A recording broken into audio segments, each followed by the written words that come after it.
پھر وہ تھوڑے دنوں جب اس کو یقین آئے گا، اب آپ اس کو دھمکی دے رہے ہیں اگر میں چاہوں تو یہ ساری دولت اس سے لے لوں، تو وہ کیا اس کے دل پہ آرے چلیں گے نا، ابے بھائی یہ کیا ہو گیا۔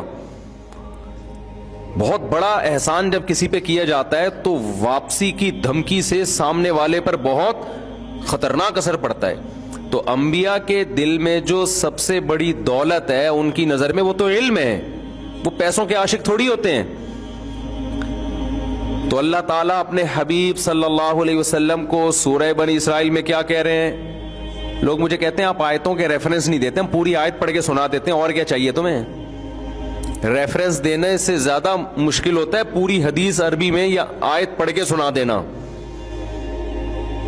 وَلَئِن شِئْنَا لَنَذْهَبَنَّ بِالَّذِي أَوْحَيْنَا إِلَيْكَ، اگر ہم چاہیں، لام تاکید کے لیے، نون مشدد بھی تاکید کے لیے، ہم چاہیں تو ضرور بھی ضرور جو علم ہم آپ کو دے رہے ہیں سارا کا سارا آپ سے چھین لیں۔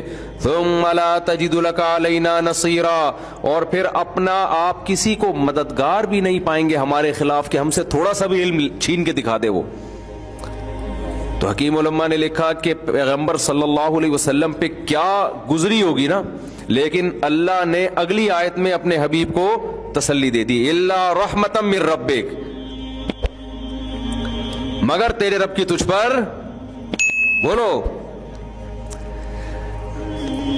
کیا عجیب انداز ہے اللہ تعالیٰ کا، الا رحمتا من ربک، مگر تیرے رب کی تجھ پر رحمت ہے، ان فضلہ کان علیک کبیرا، پھر اللہ خود کہتا ہے کہ واقعی تیرے رب کا فضل تجھ پر بہت زیادہ ہے، تھوڑا نہیں ہے، اتنا فضل ہے کہ اتنے علوم دیے اور چھینتا نہیں ہے۔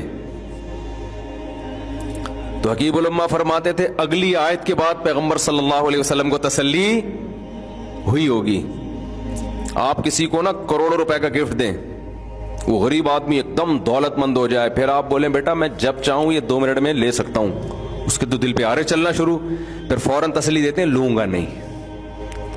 فوراً کیا تسلی دیتے ہیں؟ بھائی لے نہیں رہا میں، صحیح ہے نا۔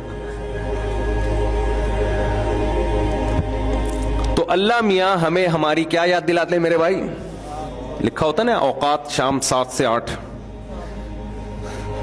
تو وہاں لکھ دیا کرو اوقات یہ ہے، ٹھیک ہے نا، اس سے بنے۔ تکبر اللہ کو بالکل پسند نہیں ہے۔ تکبر کا یہ مطلب نہیں ہے کہ آپ نعمت کے وجود کا انکار کر دیں، کہ ہم جیسے بعض لوگوں پہ خام خواہ کی نا